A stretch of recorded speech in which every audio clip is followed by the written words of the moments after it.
para lang sa langit. Bigyan kami ng pagkain sa araw-araw, at tawarin kami sa aming mga kasalanan, kaya patawad namin sa mga kasalanan sa amin. At huwag mo kami ipaintulot sa gusto, at iadya mo kami sa lahat ng masama.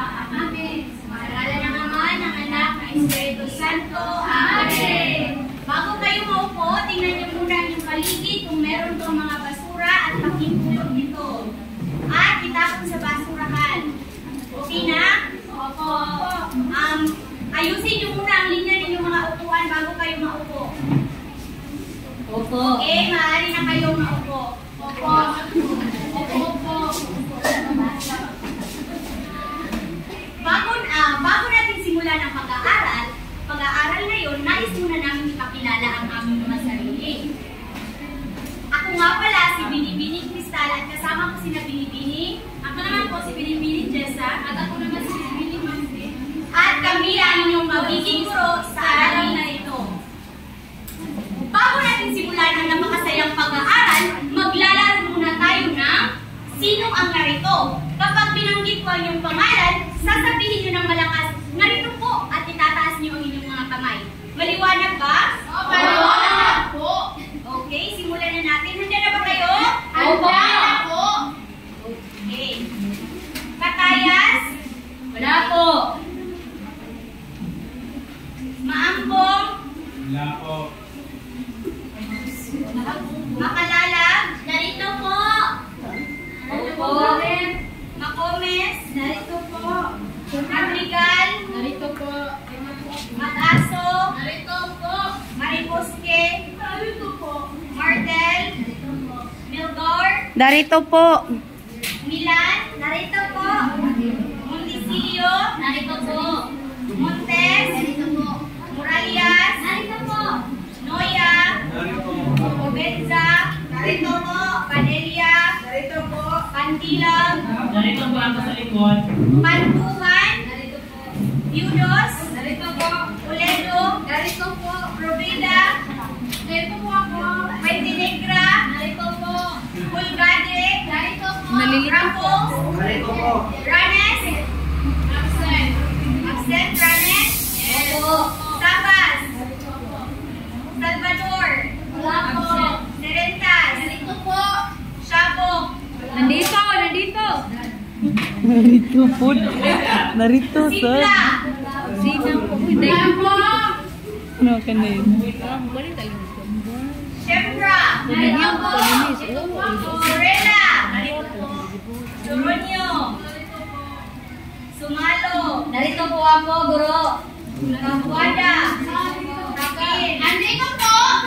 Tim-tim? Narito po. Tim-tim? Narito po. Mabuti naman. Bigyan natin ang tatlo. Nakalimutan yan. Nandito lang ako. Mabuti naman ang ganun. Okay, so, bigyan natin ang tatlong palakpak ang ating sarili. Tatlo. Para mas maging masaya at maayos ang pag-aaral natin, meron tayong mga simpleng alituntunin na dapat sundin. Una, ay ang magaling na nakikinig. Pangalawa, itaas ang kamay kung merong gustong sabihin or may kailangan kayo. Pangatlo, maging magalang tayo sa isa't isa. Maliwanag ba ang tatlong alituntunin, mga bata? Oo! Okay. Ngayon, mga bata, gusto niyo bang sumayaw at kumanta? Oo naman! Meron akong awit na tiyak na magpapasaya sa inyo. Alam niyo ba ang awitin kung ikaw ay masaya sa bawat Opo! Okay, sabay-sabay natin awitin at kantahin ang masaya. Kung ikaw ay masaya, tumawa ka. Okay, magsitayo ang lahat. Okay po!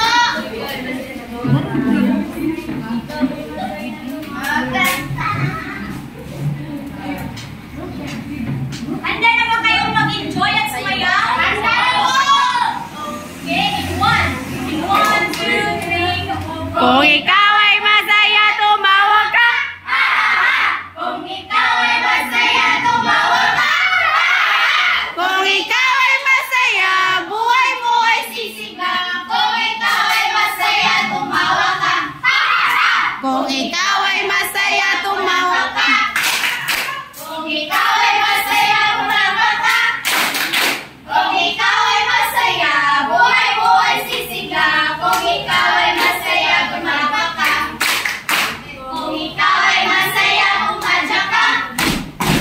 Kung ikaw ay masaya, pumadya ka. Kung ikaw ay masaya, buhay-buhay sisigla. Kung ikaw ay masaya, pumadya ka. Kung ikaw ay masaya, gawin lahat. Kung ikaw ay masaya, gawin lahat. Kung ikaw ay masaya, buhay-buhay sisigla. Kung ikaw ay masaya, gawin lahat. Magaling mga bata, nasihat kami sa ginawa natin. Mabuti naman kung ganun. Para mas maging masaya ang pag-aaral natin ngayong hapon, may babasahin akong kwento tungkol sa kalamitan. Sino ulit ang mahilig tumingin sa mga ulap? Alam niyo ba? Ulan yung sa frozen. Ulap sa front. Yes, sa cloud. Alam niyo ba na ang ulap ay may iba't ibang hugis? Minsan, nakakakita tayo ng ulap na parang hayop, hindi kaya naman ay parang heart. Yes, heart. Ano pa? Unicorn. Puso. Unicorn. So marami tayong nakikita na ulap na may iba't ibang hugis. Sa kwentong ito, makikilala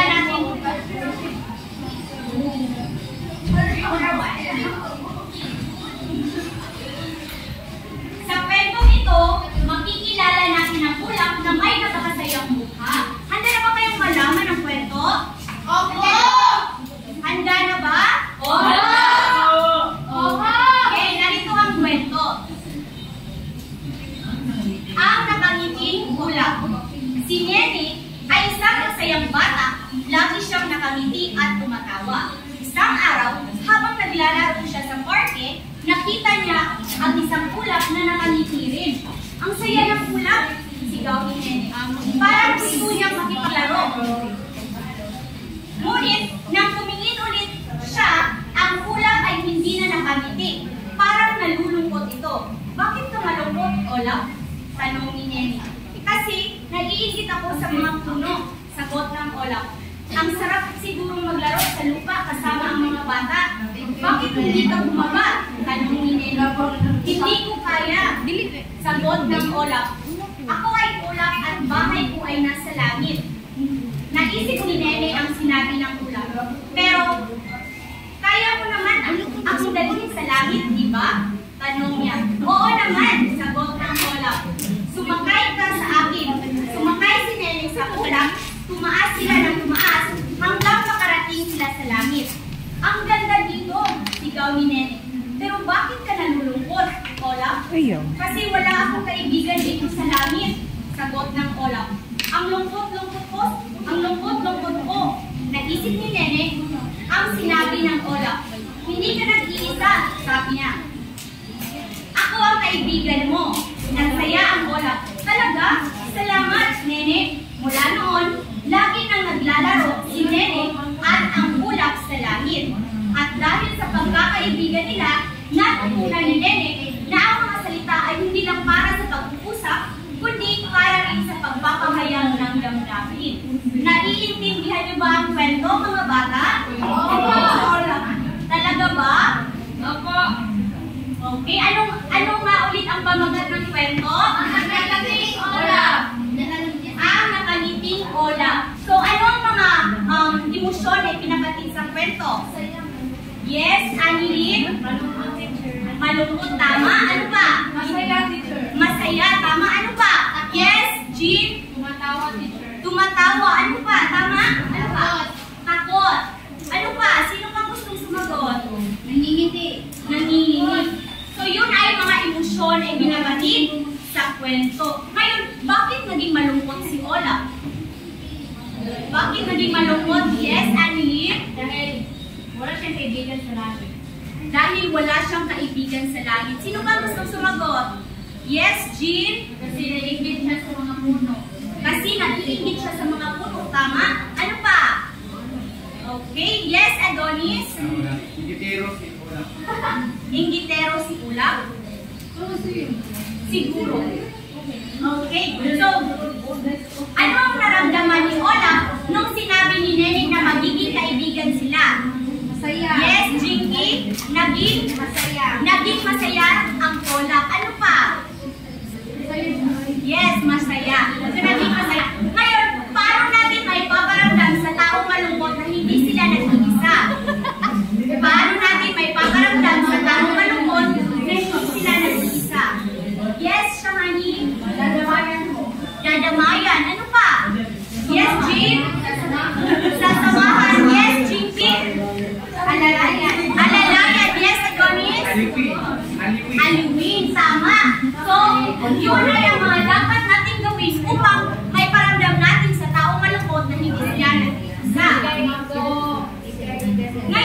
Sino dito ang nakaramdam ng saya kapag nakakakuha sila ng malaking marka o di kaya naman ay nalulungkot kapag nasisira ang kanilang mga laruan? Sino ba? O ngayong lahat. So normal lang yan. Dahil ang bawat isa sa atin ay may iba't ibang damdamin. May iba't ibang nararamdaman. Karanasan. Yes. So ngayong hapon, ang tatalakayin natin ay tungkol sa pagkilala ng mga hatang nagpapahayag ng damdamin. Bago yan, narito muna ang ating layunin sa aralin ito. Una, pakibasa. Makilala ang mga salita ng papahayag ng damdamin. Pangalawa, Magbigay ng halimbawa na napapahayag ng damdamin. pangatlo, magtanong ang kahalagahan ng damdamin. Klaro ba sa inyo ang ating layunin ngayong hapon? Oo! Ano nga ulit ang ating tatalakayin? Makilala ng mga salita ng papahayag ng damdamin. Magsimula tayo sa ano nga ba ang damdamin? Kapag sinasabi natin damdamin, ito ay ang ating mga emosyon o nararamdaman. Upang mas maintindihan nyo kung ano ang ibig sabihin ng damdamin, ipagpapatuloy ni Binibining Tessa ang mga iba't ibang kategorya ng emosyon o damdamin. So, ang damdamin ay may mga iba't ibang kategorya ng emosyon.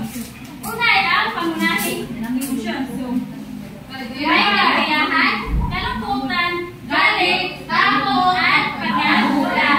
So, ang kaligayahan ay ang pakikiramdam ng kasiyahan, kontento, at pagiging positibo. So, halimbawa naman ang kaligayahan ay yung ikaw ay makakuha ng mataas na marka sa pagsusulit o binigyan ka ng bagong laruan ng iyong magulang. So, ano ba ang nararamdaman mo? Masaya! Saya, syempre, kaya ikaw ay nakakuha ng malaking marka. So, naintindihan ng mga bata? Oo! Okay, ang pangalawa naman pangunahing emosyon ay ang kalungkutan. So, ang kalungkutan naman ay pakiramdam ng pagkawala, pagkatiko at pagiging bigat lolo. Halimbawa naman ang kalungkutan ay yung laruan mo ay nasisira. So, ano ba ang mararamdaman mo? Ikaw ay iyak. Umiyak? Iyak. Okay, kasi nasisira ang iyong laruan. At ang pangatlo naman pangunahing emosyon ay ang galit. Pagibasa? Pagkakiramdam ng pagiging nagagalit, nainis, at pagnanais ng maghihiganti.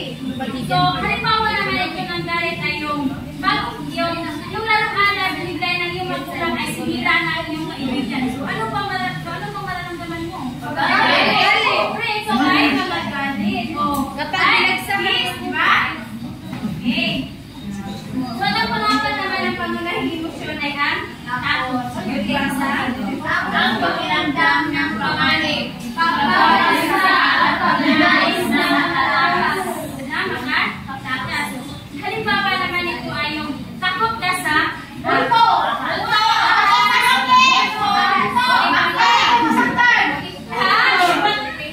Takot ka ba?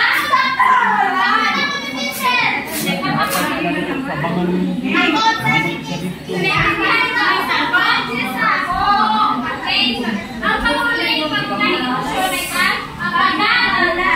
So, pakibasa? ang pakiramdam ay hindi inaasahan sa pagkabigla at pagka-curious. So, ang pagkagulat naman ay ito. Parang nararamdaman mo na may nangyayari na hindi mo inaasahan. Yes. Ano ang natanong niya kapatid tungkol sa pangunahing emosyon? Wala na po! Okay, so ano ang mga pangunahing emosyon? Kaligayahan, kalungkutan, galit, takot, pagkagulat. Okay, so ngayon, nadali naman tayo sa pangalawang kategorya ng emosyon. Yun ay ang mga emosyon na may Pagmamahal, may kaugnayan sa paindipunan. Una ay ang pagmamahal. So, ang pagmamahal ay ito ang pakiramdam ng pagiging malapit, pagiging mapagmahal, at pagiging nagmamalasakit. So, Laughing with someone. Okay, very good. Ang pangalawa naman ay pagkapuot. So, ang pagkapuot naman ay ito ang pakikiramdam ng matinding pagkasuklap, pagkaayaw at pagnanais ng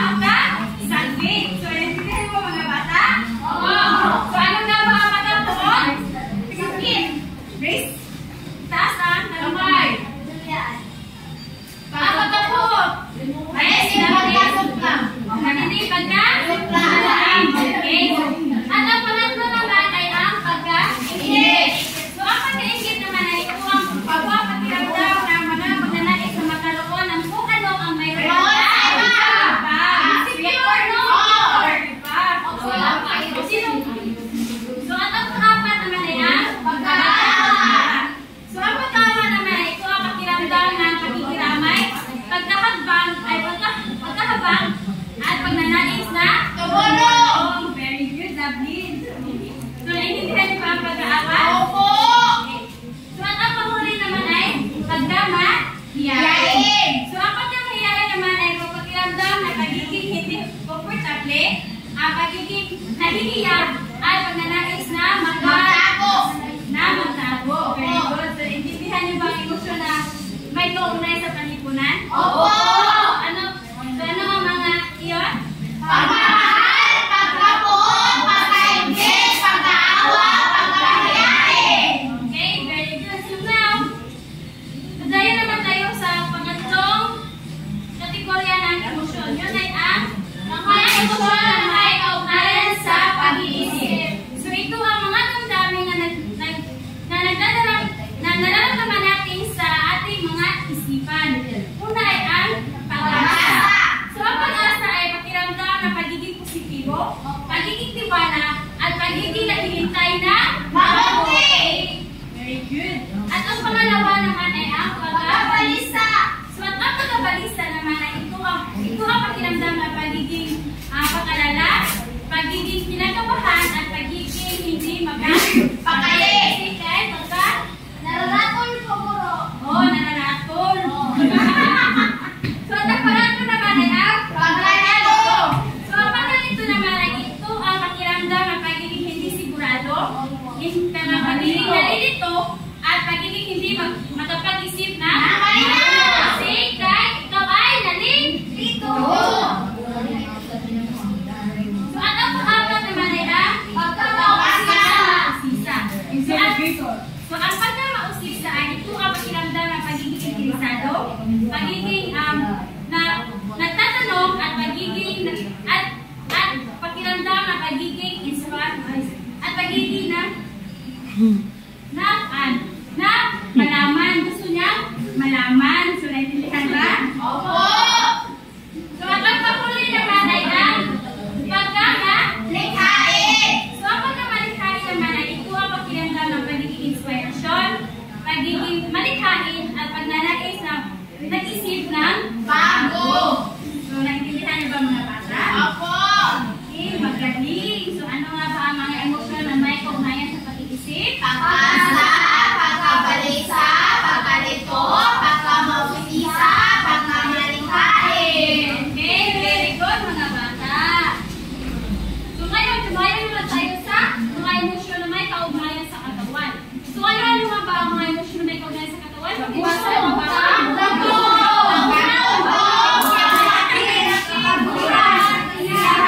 So kapag sinasabi natin pagutom, ito yung pakiramdam na pagiging gutom. Gutom! So ito natin, magkaya sa palagay panalian. Opo, kasi gutom. Pangalawa is pagkauhaw. Ang pagkauhaw, ito yung pakiramdam ng pagiging uhaw. Oo, kaya natin uminaw ng yes, okay, go. Kapag ikaw ay uhaw, ikaw ay uminaw ng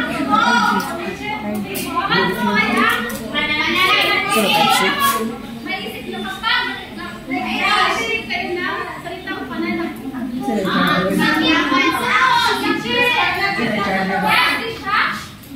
Sila charger na Type-C.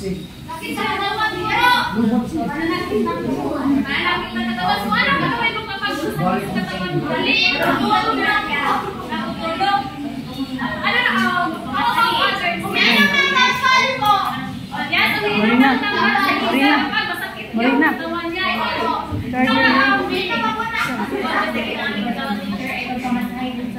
Okay, si Annie kapag masakit yung katawan niya, siya ay nagpapamasahe.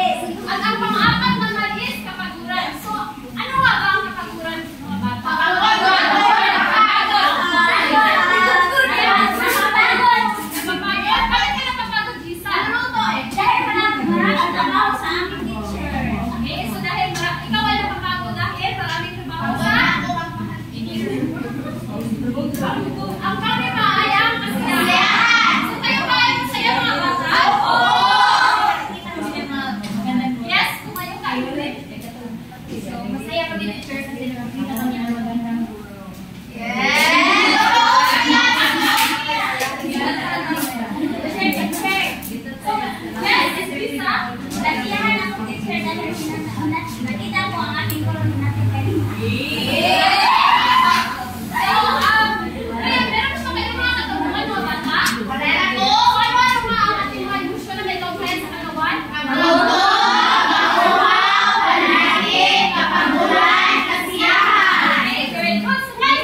Okay,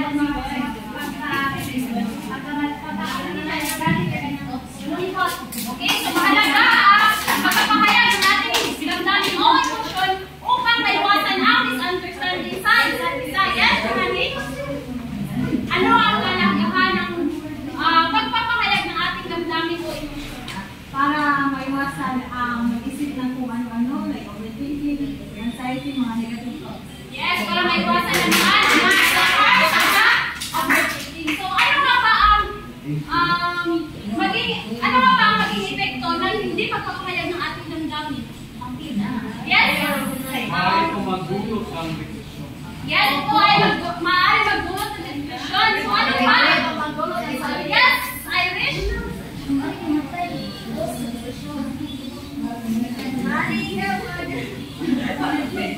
Yes, sabi ni Irish, maaari ka raw mamatay kapag hindi ka nagpapahayag ng iyong emosyon.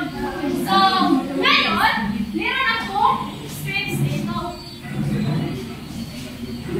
May oo at hindi. Ang nangyari dito is nabasa ako ng pangungusap at ang gagawin at pala isang side mo ay bibigyan mo ng isang baris ng strips hindi at oo. So, ang mangyayari dito is magbasa ako ng pangungusap. So, ang gagawin nyo lang is itaas ko yung strips kapag ang pangungusap ay nagpapakita ng kalagahan ng damdamin. Kapag ang pangungusap ay nagpapakita ng kalagahan ng damdamin, itaas nyo lang ang oo na strips. At kung hindi naman, ay itaas nyo rin ang hindi na strips. Okay, so, teacher?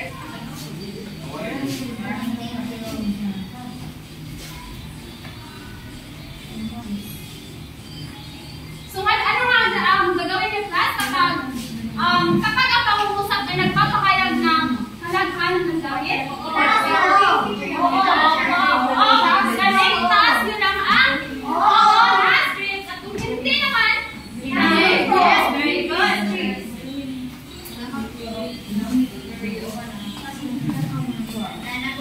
Nakatanggap na ba ang lahat? Oo. So, ang iba ay hindi pa nakatanggap. So, hintayin mo na natin mabigyan na Bigyan mo ang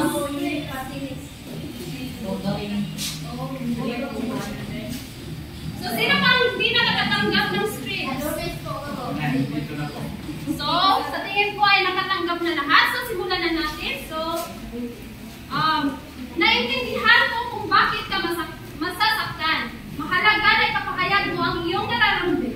Mahalaga na ipapahayag mo ang nararamdaman mo. So, ang pangungusap ba ay nagpapakita ng kahalagaan ng damdamin o hindi? So, magaling mga bata. So, pumunta naman tayo sa pangalawang pangungusap. Pakibasa nga mga bata. Nandito lang ako para sa'yo. Ano man ang kailangan mo, sabihin mo lang. Nakikita ko na nahihirapan ka ngayon. So, ano nga ang pangungusap ba ay nagpapakita ng kalagahan ng damdamin? Opo! Opo? Dahil? Opo. Dahil, bakit? Handa siya para sa kanya, mama. Yes, Hazel, pakita nyo. Handa po siya magkramay po kahit anong kailangan niya sabihin na lang. Okay, very good. So, pangatlo naman ay, pakibasa mga bata. Okay ka na umiyak. Huwag mo pigilan ang nararamdaman mo. So, ito ba ay nagpapakita ng kalagahan ng damdamin? Opo. Opo. At ang pang-apat naman ay, Huwag ka nang mauna. Ang away mo. Hindi so, po. bakit sa tingin nyo hindi ito nagpapahayag ng kalagahan ng damdamin? Dahil, yes, Princess, pakita nyo. Parang pinapaliwala ng damdamin ng isang tao. Yes, dahil parang binawali-wala niya lang ang damdamin ng isang tao. Yes, how about you, Chisa? Hindi ko yung nararamdaman ng tao. Yes, dahil pag-ibig nyo, nararamdaman ng isang tao. At ang lima naman ay, ibasa nga mga bata. Ang drama mo naman, Ito ba ay nagpapahayag ng kalagahan ng damdamin? Hindi. Bakit? Bakit sa tingin ko hindi ito nagpapahayag ng kalagahan ng damdamin? Yes, David? Bakit? Sa tingin ko hindi ito nagpapahayag ng kalagahan ng damdamin?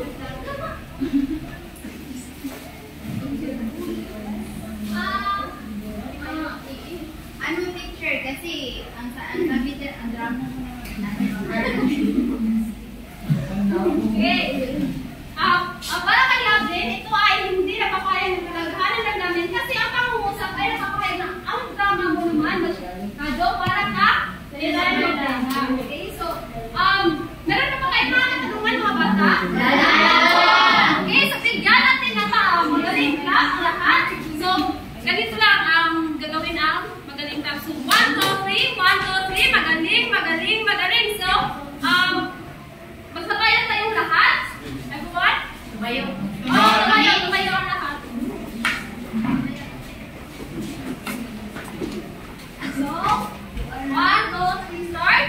1, 2, 3, 1, 2, 3, magaling, magaling, magaling. So, sa tingin ko, wala naman kayo mga nakalimutan.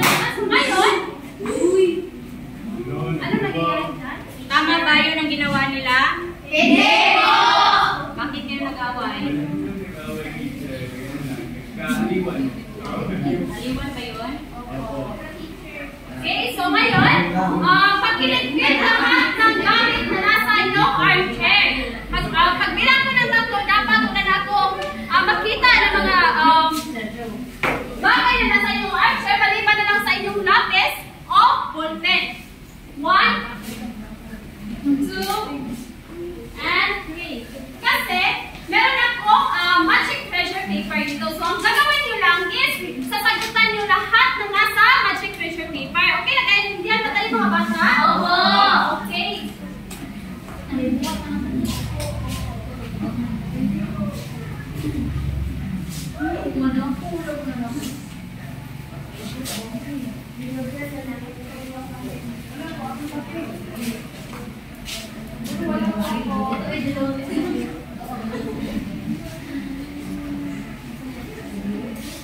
So, pakibasa nga ang panuto. Inulan sila nagpapahayag ng damdamin sa bawat pangungusap. Okay, so mayroong 10 pangungusap dito. Diba, mga bata? Opo! So, ang gagawin nyo lang is, tulugan nyo ang salitang nagpapahayag ng damdamin. Okay, very good. So, bibigyan ko kayo ng Teacher, bibigyan ko kayo ng 10 minuto para sumagot. salamat po.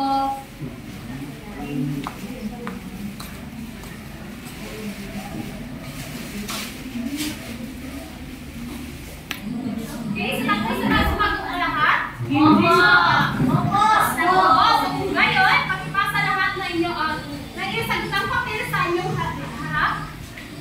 Na count of 5, 1, 2, 3, 4, and 5. Okay, so sa iyong lang aralin, pakibasa mga bata. Sa inyong kwaderno, magdibuho ng larawan na nagpapahayag ng inyong damdamin at isulat ang inyong salubin na nauugnay sa nakikinig damdamin. So, para sa inyong criteria sa pagsusuri, ang kamalaghain ay 30%. Pagpapahayag ng damdamin, 40%.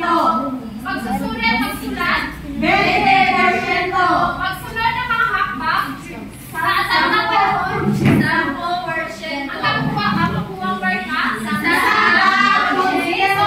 meron ka pa kayo mga katanungan mga bata? Wala na po!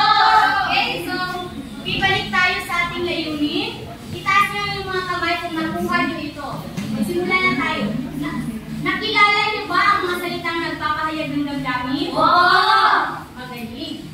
Nakapagbibigay pa kayo